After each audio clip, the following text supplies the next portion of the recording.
Why would I shoot with a lens that only does one focal length when there are so many zoom lens alternatives that can cover so much more range? What is the point of a prime lens at all?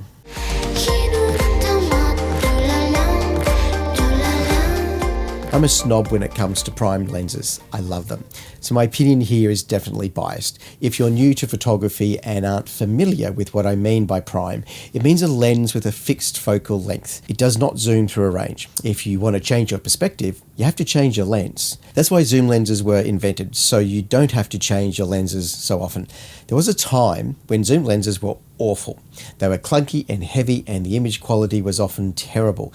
Choosing primes used to be an easy decision if you could afford them. But things have changed. Lens technology has moved forward so much through the digital era. Manufacturers had to lift their game each time sensors stepped up a level, and they jolly well did.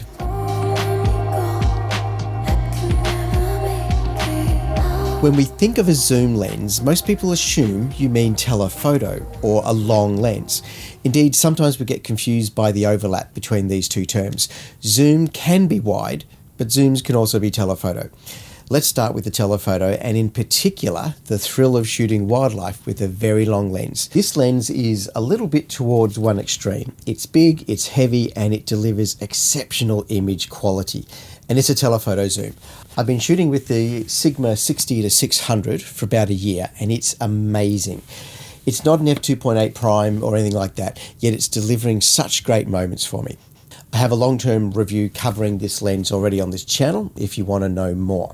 Sometimes when we talk about wildlife, we actually just mean birds. You can find them anywhere, even in the middle of the city. You don't have to go on safari in the bush. They're just hanging out at your local botanical garden, enjoying all the flowering trees and shrubs. Birds are great subjects because they're fast and clever and small, but also rewarding. You can really get lost in the moment when spending a day out shooting birds, but it's definitely more rewarding when you have good quality lens and a camera that's equal to the challenge. Birds can be tricky sometimes. I love my wildlife lenses, but in truth, I wish they were primes instead of zooms. It's very rare I actually want to step back to 400mm instead of 600mm, for example. Mostly, I want to get a little closer instead, especially the small birds. I can never get close enough to the small birds. I know I'm not the first to say this, but wouldn't it be great if for the same price as a 150-600 telephoto zoom, you could just get a 600mm prime that weighs less or was a little bit faster? Like perhaps an f4 that's under 2 kilos, or maybe just a little longer, like an 800mm instead. This is one of the reasons I really like the G series, the Lumix Micro Four Thirds cameras, paired with their 100-400mm telephoto, which is equivalent to 200-800mm. You get amazing reach and detail with this. And under the right conditions, you still get lovely bokeh. And this 100-400mm lens is so small and so light, you can shoot effectively 800mm handheld. It's a great result. But honestly, even at 800mm, I would be happy with a prime instead, and maybe a little more reach or less weight. Even though telephoto prime lenses offer less flexibility than a telephoto zoom, they always seem to cost a lot more to buy. The primes are often faster, brighter, more contrasty, and much, much heavier. And definitely not cheaper. I'm guessing the engineers in Japan have already looked at this idea and worked out that the only way to make these things longer or faster is just to make it bigger as well. You can bend light, but you can't bend the laws of physics.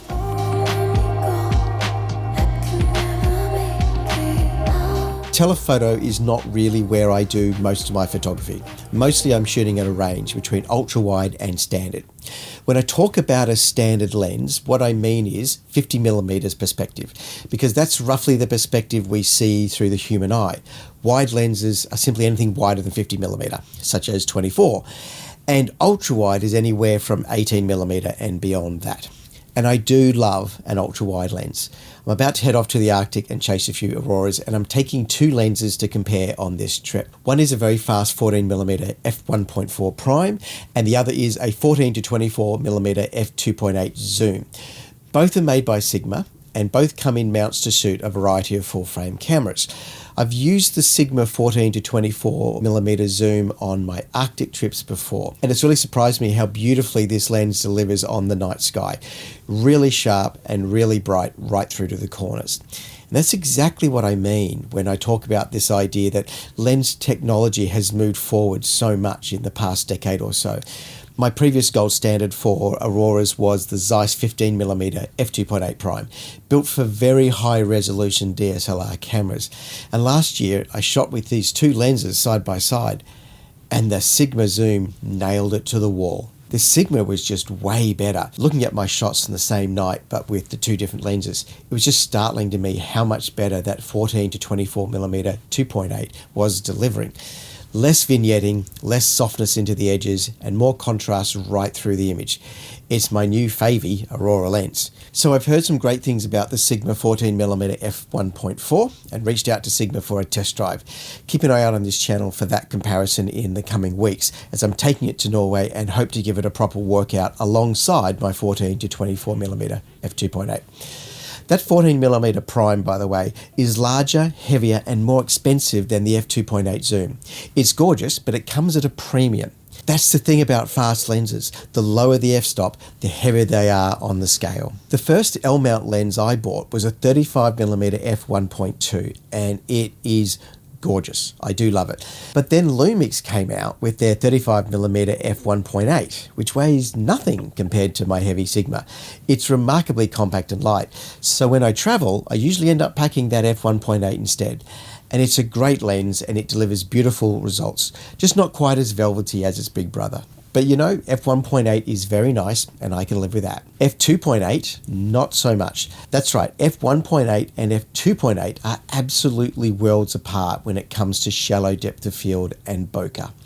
It turns out that f2 is where I draw the line when it comes to bokeh, as I found out when I was on my last trip in the Himalayas. I was shooting on a couple of little Sony ZV-E1 bodies and bought myself the Sigma 35mm f2 and 20mm f2 DGDN lenses.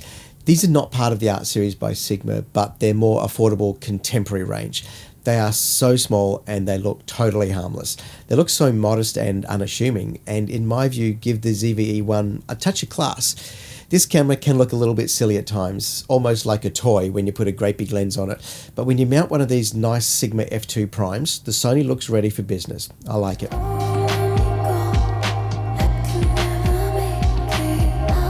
Aside from the Sigma lenses, I also had some Tamron gear to test drive on that trip. One of them is a direct replacement for these two Sigma primes. Tamron's 20 to 40mm f2.8 is just a smidge bigger than either of the Sigma primes, but it's a wide angle zoom and delivers really nice image quality and contrast right the way through its focal and aperture ranges. It's a great bit of kit and a snazzy choice for the ZV-E1, small but capable. But on this journey, I just kept drifting back to my primes in spite of the immediate option of a more versatile and convenient zoom lens. And I'll tell you why, because f2 is my happy place. I spent decades shooting fast and wide, and I just adore that magical combination of a wide lens with shallow depth of field. And f2 is where I do most of my work. Not f2.8, but f2. They sound like they are so close, and most people would wonder how different could they really be. But for me, it's all the difference in the world. I love to squeeze as much bokeh out of the background and foreground as I possibly can. f2 is my line in the sand for fast lenses.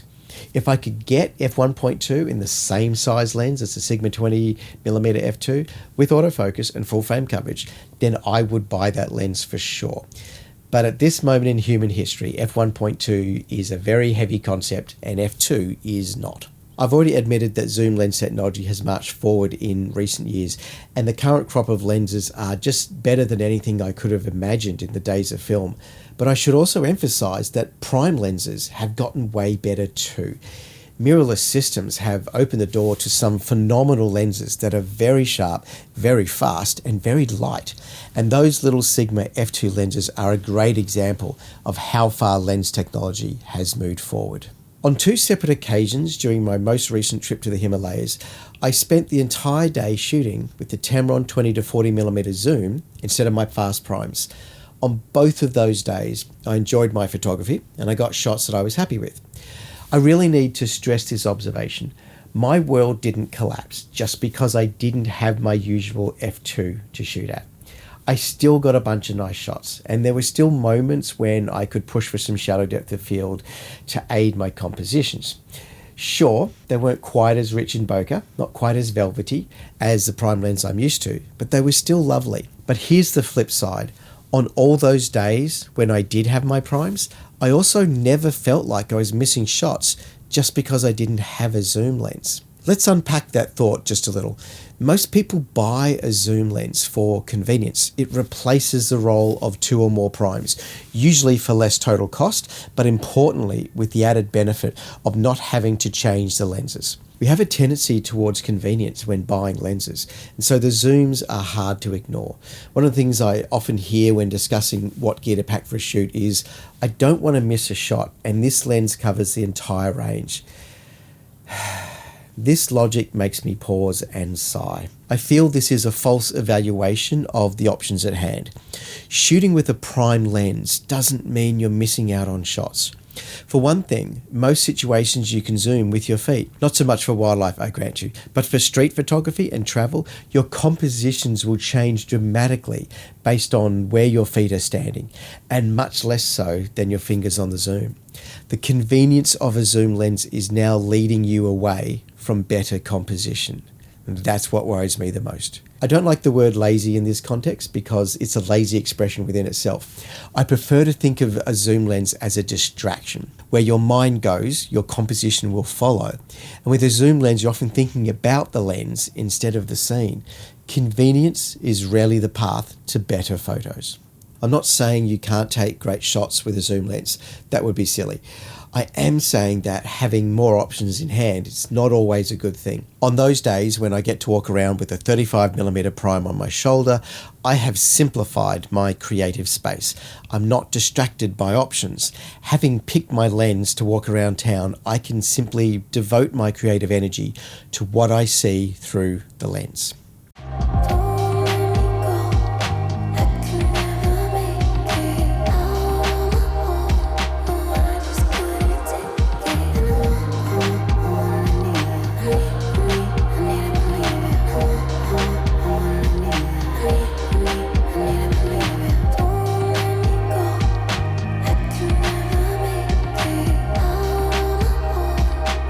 Two things I enjoy most about shooting with a modern prime lens is that they are light and they are fast. Bringing these two magic ingredients together has given me a whole new world of enjoyment for photography. I've never been able to shoot full frame images with such lightweight and high performance gear. Everything from image quality to autofocus have been beefed up in these little camera systems without losing the creative potential of shooting at f2. And that's the nub of it for me. I'm kind of f2 or go home.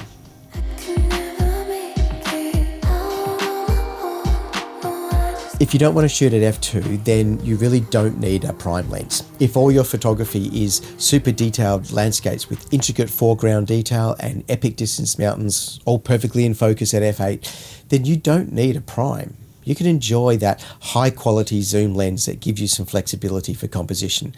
That could be an f2.8 lens or f4 even. It really doesn't matter. There are great zoom lenses being made now that didn't exist a decade ago, and there has never been a better time to shoot landscape than today. As it turns out, I also like to shoot landscapes, but a lot of them at f2. This is a recurring theme in my career. It takes a little more effort to find compositions that take proper advantage of a fast lens. Getting value from f2 requires that you find layers to incorporate into your frame, to shoot through one layer and onto your subject. Ideally, you want some layers behind the subject as well as in front. f2 reveals the depth of a scene.